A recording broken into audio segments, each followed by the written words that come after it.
Eh bien, salut à tous, bienvenue mes chers amis sur Super Moi TV.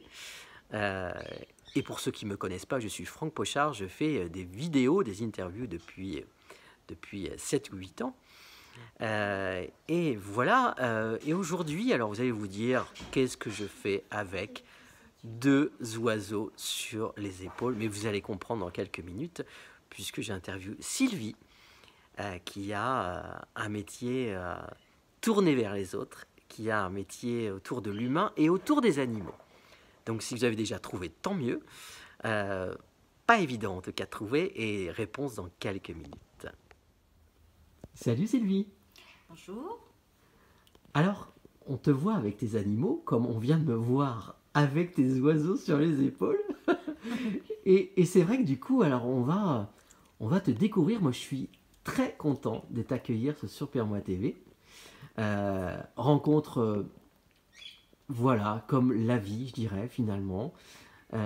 Et moi, j'avais envie de raconter à la fois ton histoire et ce que tu fais. Alors, je vais te poser un certain nombre de questions. D'où tu viens et qu'est-ce qui t'a amené finalement à être avec un certain nombre d'animaux. Moi, je suis très curieux. On a passé là un petit peu de temps ensemble, avec la chance d'avoir Léonore, ma fille, avec nous aujourd'hui, qui a testé un petit peu tout ça. Et je vais avoir une première question. Qu'est-ce qui, toi, du coup, en tant qu'enfant, te parlait, te faisait vibrer, te rendait joyeuse? Raconte-nous un peu. Moi, c'est pas compliqué. J'ai toujours vécu entourée d'animaux et ça a toujours été ma bouée de sauvetage. Donc, les animaux, je vis avec, je respire avec et je me vois mourir avec un animal à mes côtés. Alors, du coup, là, on va le voir, hein, c'est pas un animal, Oui, c'est plusieurs. mais c'est Il y a de plusieurs. Tombées. Ils sont là et évidemment, on va le voir, il y en a plein d'autres. Et alors, du coup, les animaux, c'est ton truc, la présence d'un animal, c'est ton truc. Donc ça l'est toujours aujourd'hui. Et dans ton histoire, eh bien, tu as décidé alors pas forcément d'en faire quelque chose, mais la vie t'a envoyé un message et effectivement, ton activité et ton travail aujourd'hui est tourné aussi beaucoup autour de l'animal. Est-ce que tu peux nous en parler?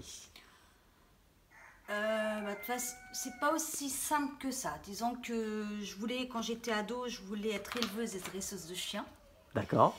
Je ne l'ai pas fait dans ce sens-là, mais je l'ai fait après. J'ai pu élever de façon amateur. Et donc j'ai vécu avec ces traces-là.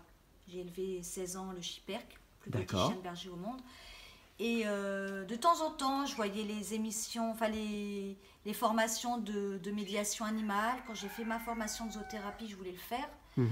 Et c'est vraiment après après un événement, et puis l'achat de ce site, que j'ai commencé à me dire que j'allais peut-être enfin pouvoir boucler la boucle et allier le fait d'aider les personnes au fait d'avoir les animaux. Voilà. Mais ça a été vraiment une progression, ça s'est pas fait comme ça d'un seul coup? Du tout. C'était vraiment un vrai cheminement. Alors là, on est dans l'Oise, près de Beauvais finalement. Tout à fait. Donc voilà, pour parler du site, évidemment, on en parlera un petit peu plus et on mettra les coordonnées. Tu as eu, alors si tu parles effectivement il y a eu un événement pour toi effectivement qui s'est passé, on en parlera un petit peu après, si tu en as envie évidemment, mais il y a eu ce vrai rapport, toi, à ton parcours de vie, entre l'importance de l'animal qu'il y avait toi dans ta vie déjà, et ton parcours aussi dans la relation d'aide, donc aux autres, aux enfants, aux gens avec, je dirais, des gens atypiques, des enfants atypiques. Et on va parler de différence tout simplement. Et tu t'es dit, il y a quelque chose à faire par rapport à ça. Tu l'as senti, il y a eu quelque chose qui s'est passé. Les animaux, de toute façon, j'ai toujours été avec eux, je me sens complète qu'avec eux. J'ai eu des hauts et des bas, et quand j'ai eu des bas très très bas, c'est mes animaux qui m'ont carrément permis d'avoir la tête hors de l'eau. Puis après, voilà, j'ai travaillé toute ma vie auprès des personnes âgées, des enfants. J'ai fini avec mon parcours professionnel auprès d'un institut médico-éducatif, donc avec des enfants autistes, trisomiques, déficients intellectuels. Et ce qui... Ouais, il y a eu vraiment 2 événements. Le fait d'acheter le site des étangs, cet étang de pêche, je me suis dit vraiment qu'il y avait vraiment de quoi faire un accueil médico-social. Et puis après, voilà, le décès de mes parents qui m'a permis de pouvoir me projeter et vraiment de me lancer d'en faire la formation de zoothérapie. Et qui, là, vraiment, oui, il y a vraiment une logique de vie qui fait que vraiment j'allie les 2 choses que je veux faire. Donc utiliser les animaux, parce que je le sais très bien, je l'ai vérifié plein de fois, que les animaux ont le pouvoir d'apporter vraiment un bien-être. Et le fait voilà, d'aider des personnes. Ouais. Alors, on vient de le voir, on l'a vu effectivement, Léonore a fait un petit peu le cobaye et à la fois avec beaucoup de plaisir, on l'a vu. C'est-à-dire que les animaux, et à la fois pour eux, c'est à la fois un travail, et à la fois c'est alors c'est un vrai travail aussi pour toi parce que tu les as accompagnés aussi là-dedans, mais il y a une vraie envie aussi de leur part, on va dire, est-ce que si je parle d'empathie des animaux vers nous, ça paraît juste un vrai ressenti, voilà. Avec du coup ce qu'on doit traverser, ce qu'on doit vivre, et l'image de ce parcours, puisque tu as mis en place un parcours, donc à l'extérieur, où l'animal fait le parcours avec l'enfant ou avec la personne, avec du coup un parcours que tu as appelé tout à l'heure sensoriel. Oui. Ouais. Et on sent, et dans ce que tu expliques, et tu vas nous en parler un petit peu plus, l'expérience finalement de l'enfant atypique avec la confiance de l'animal, ou en tout cas avec l'approche de l'animal, fait qu'il y a quelque chose qui est complètement différent. Oui, de toute façon, grâce aux animaux, il va prendre confiance en lui, il va s'ouvrir aux autres, il va prendre confiance en lui, il va développer beaucoup de choses. Et puis après, moi, l'animal, je l'utilise vraiment comme support de jeu aussi, c'est très très vaste. Ouais. Donc, il va développer le langage, il y a beaucoup de choses qui vont se passer de toute façon. Et puis après, c'est ce que je disais, c'est pas forcément l'animal le plus courant qui va déjà accrocher l'enfant. Parce que moi, principalement, c'est des enfants et des adolescents. Mais ça peut être un animal complètement inattendu, comme un coq. Oui, parce que c'est ça, on voit là, tu es avec tes chiens. Mais donc, il y a des chiens, il y a des lapins, il y a des coqs, il y a les oiseaux. Les petites poules. Les poules. Et mon chat. Et le chat, le chat, on l'a vu tout à l'heure, le chat qui est lui aussi, du coup, atypique, puisqu'il est sur 3 pattes. Hein. C'est ça. J'ai un chien sourd, j'ai un chat qui est donc handicapé, et j'ai un chat avec des gros problèmes de peau, enfin bon, tout va bien. Mais c'est pas fait exprès, mais bon voilà, il y a un côté miroir dans lequel se retrouvent les personnes, et se rendre compte que même... non conformes, on va dire, dans à la les normalité, normes. Ils peuvent apporter énormément, ils vivent très bien et ils apportent énormément et ils ont des qualités magnifiques, quoi. Et est-ce que tu penses que le fait justement que tes animaux aient, on va dire, une caractéristique, une différence, est-ce que ça aide justement est-ce qu'on dit patient, ou enfin en tout cas la personne qui vient se faire accompagner, le fait de voir cette différence chez l'animal et accepter la différence de l'animal, est-ce que ça rajoute aussi quelque chose au fait de ah tiens, l'animal est différent et moi aussi je suis différent. Oui, c'est ce que je disais tout à l'heure, c'est que ça a un effet miroir. Donc, c'est ça. Du coup, il voit que l'animal, il a son rôle, il vit bien et qu'il apporte énormément, que ça lui enlève rien du tout dans sa qualité. Ouais. Et que du coup, bah, ça lui donne une image positive de lui-même. Hmm. Donc, c'est pas fait exprès, mais c'est très intéressant justement, Ouais. et je le montre bien. Ok. Moi, j'ai envie de... Alors, un petit peu dans le désordre à la fois, il n'y a pas d'ordre à tout ça, c'est un petit peu les questions qui me viennent. Euh, est-ce que dans ce que tu fais aujourd'hui, est-ce qu'il y a quelque chose ou une personne ou un événement qui t'a inspiré ou une rencontre qui a fait qu'effectivement tu t'es dit, voilà, je suis à ma place aujourd'hui par rapport à ce que je fais. Ah, le fait de se sentir à sa place, ça a mis du temps. Ouais, Ça a mis du temps de me sentir, comment dire, je cherche le mot, dans ton légitime. équilibre, légitime. Ouais. Ça a mis du temps. Hmm. Il a fallu bah déjà me dire que je suis zoothérapeute. Voilà, vraiment d'investir le mot, Ouais. m'affirmer dans ce que, pourtant, dans ce que je sais qui doit être. Mm. C'est vrai que ça met du temps. Il a fallu vraiment tout un processus que je commence à me rendre compte que les faits, qu'il y avait vraiment une aide précise qui se faisait. Ouais. Donc oui, je pense qu'il... Maintenant, je le dis. Maintenant, je m'assume parce que j'ai 3 ans derrière moi, c'est peu. Mais ça a été 3 ans extrêmement riches et où j'ai vraiment vu des choses qui se sont faites. Hmm. J'ai plusieurs parcours d'enfants où vraiment les animaux ont été vraiment... Ouais. Ça a été... Enfin, il y a un petit garçon, ça a été exponentiel. Exponentiel, et j'en rajoute pas parce qu'il est arrivé avec une terreur des animaux. Et maintenant, il a un nuage qui lui saute dessus et il n'y a aucun problème. Et tous les animaux, il s'est ouvert envers tous les animaux. Extraordinaire. Il y a eu, Alors il y a qu'il eu un avait très, déblocage, il y a eu Ah oui, quelque oui. chose. Ouais. Complètement. Ça ne s'est pas fait en 5 minutes. Hein. Il faut du temps, il faut être très humble, il faut Ouais. être patient. Mais ce petit garçon-là, oui, ça a été extraordinaire. Hmm. Au point qu'il est maintenant un animal chez lui. Génial. Et bizarrement sourd. Comme Ce petit garçon était sourd. Non. Il a adopté. Ah, il a adopté un chien animal qui sourd. est bizarrement sourd. Ah, et c'est ce qu'il a dit, sourd d'accord. comme Mimi. Waouh, extraordinaire. Oui, c'était trop marrant. Toi, quand tu regardes aujourd'hui ton parcours de vie, on a tous nos situations de réussite ou parfois celles qu'on voit comme un échec et à la fois qui ne le sont pas forcément.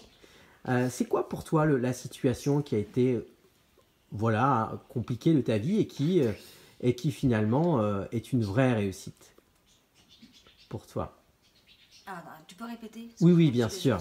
déconcentrée. Alors, on peut imaginer, enfin aujourd'hui, on a des échecs dans nos vies, Oui. et finalement, ces échecs nous ont fait vraiment grandir. C'était quoi pour toi l'échec qui t'a fait grandir? Alors, je veux pas être. J'ai pas eu vraiment d'échec. Parce que réellement, c'est ça ce qui est rigolo, c'est que pendant de très très longues années, pour moi, je manquais de confiance en moi. Ouais. Je me mettais dans la tête que je ratais tout, alors que c'est même pas vrai. Donc, ça n'a jamais été facile par contre, ça a été toujours très compliqué. Mais réellement, j'ai rien raté. Excellent. C'est avec le recul, mais je me dis, mais pourquoi tu t'es mis autant de barrières que finalement j'ai réussi, enfin toutes les choses que je voulais, j'ai à peu près réussi à le faire. Pas forcément, ça aurait pu être toujours mieux, hein, évidemment, mais ça a été des bagarres, hein, rien que le permis. Le permis, je m'étais mis une barrière pendant des années, mais toute ma vie, en me disant que j'aurais jamais le permis. Bon, il a fallu qu'on me mette un petit peu, que mon mari me botte un petit peu les fesses pour me dire, voilà, il y a une voiture qui t'attend, maintenant il faut passer le permis. et que j'ai vraiment l'envie qu'il me fallait ce permis pour faire ce travail. Ouais. Bon, il a fallu que je fasse appel à des aides, il a fallu que je fasse appel à un hypnothérapeute, parce que j'avais un tel blocage que je me mettais en situation de raté. Donc souvent j'ai eu besoin de me faire aider parce que j'avais des blocages justement, me dire que j'y arriverais pas, et finalement j'y arrivais. Mais bon, ça n'a jamais été facile. Ça, par contre, mais dans le fond, j'ai rien loupé. Finalement, c'est ça ce qui est marrant. Mais toi, tu t'es fait accompagner sur tes blocages, sur tes limites. oui, tout à fait. Et aujourd'hui, finalement, c'est ce que tu redonnes aussi aux autres. C'est ça. Les enfants, et à travers les enfants, finalement, ce sont les blocages des parents aussi, très certainement, avec leur enfant, avec ce qui s'y passe, avec le jugement de la différence. Et finalement, très certainement que ça doit aussi accompagner les parents au-delà des enfants, parce que tu leur amènes une autre solution, une autre manière de voir leur enfant et de voir la vie en général avec ce qui se passe. Donc la vie te le rend bien. J'essaie d'aider. Bon, maintenant, c'est jamais garanti. C'est ce que je dis, c'est toujours un défi. Humilité. Un défi que je me mets. Je ne sais jamais comment ça va se passer. Je ne sais jamais ce qui va... Voilà, quand on me présente un enfant, je ne sais pas. C'est une découverte à chaque fois. Ouais. Je ne sais jamais quelle sera son évolution. Des fois, ça va beaucoup plus vite que je pense. Même si je ne porte aucun jugement, j'y vais vraiment... c'est ce que je dis, j'ai une façon d'accompagner qui est vraiment sur le feeling. Ouais. Qui n'est pas... je vais vraiment dans l'empathie, je ne porte aucun jugement sur l'enfant, je le prends brut de pomme. Et puis après, je vois, j'observe. Et puis je réfléchis, parce que c'est pas non plus... il y a beaucoup de réflexion, il y a beaucoup de... Quand je peux travailler en équipe avec les parents, avec les accompagnateurs, etc. Et j'y vais à tâtons, quoi. C'est vraiment des observations, c'est des essais. Et bon, souvent, il y a quand même de jolies améliorations, mais je ne peux jamais savoir ce qui va se passer. C'est la surprise totale. Hein. Ce qui est super intéressant dans ce que tu partages et dans ce que j'ai vu moi tout à l'heure, c'est que tu es sans arrêt dans l'expérimentation, expérimenter avec des techniques, avec des choses qui sont extrêmement simples finalement. Oui. Ah oui, beaucoup de simplicité réellement. Hein, on a l'impression de... Moi, j'ai eu l'impression d'un espèce de bric-à-broc extrêmement organisé finalement, et extrêmement concret, extrêmement pratique, et avec des choses extrêmement simples. Et c'est ça, certainement, qui marche parce qu'il y a cette simplicité et cette ouverture par rapport à l'autre. Oui, puis ce que je disais, c'est qu'on peut travailler... Il faudrait que ta fille ferme la porte, parce que là, il y a mon chien qui va manger le lapin tout à l'heure. Oui, parce qu'il y a des choses toutes simples. Des fois, c'est le fait de changer de laisse. Pour un enfant autiste, ce que je disais, c'est que les enfants autistes n'aiment pas le changement. Je peux travailler la stimulation sensorielle, la motricité fine, le fait d'accepter le changement, rien qu'en changeant de laisse. Ouais. Et effectivement, c'est des choses toutes simples, mais qui auront un impact réel et sur laquelle je vais pouvoir travailler. Après, oui, j'expérimente parce que ça peut être le fait de changer d'animal, ça peut être la façon de le présenter. Réellement, ça rentre jamais dans un cadre. Ouais, c'est ça. C'est pour ça que expliquer la zoothérapie, c'est très compliqué parce que je m'adapte à tout. Ouais, c'est ça. Je m'adapte à tout. Je peux prévoir une séance et puis en cours de route, l'enfant va réagir autrement ou réagir sur l'animal auquel je n'avais pas prévu. Et il suffit de changer de lieu, de présentation. Tu peux fermer la porte, s'il te plaît, Éléonore, pour pas que Nuage soit avec les lapins. Ça serait gentil. Merci. Et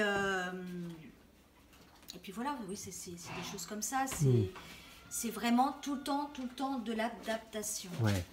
Il y a un lapin qui est rentré. Oui, tu mets Nuage dehors et tu fermes la porte, s'il te plaît. Et oui, c'est une organisation avec les animaux. Oui, c'est aussi c'est composé avec le caractère des uns et des autres, les jalousies, le fait qu'ils ne s'entendent pas tous, qui vont voir jouer un moment. Enfin, on ne sait jamais comment ça va se passer. Ouais. Jamais. Moi, j'ai envie de te poser une dernière question, qui serait en fait, et si tu avais un rêve? Oui. Alors j'imagine que tu en as plein, mais si tu en avais un, ce serait lequel?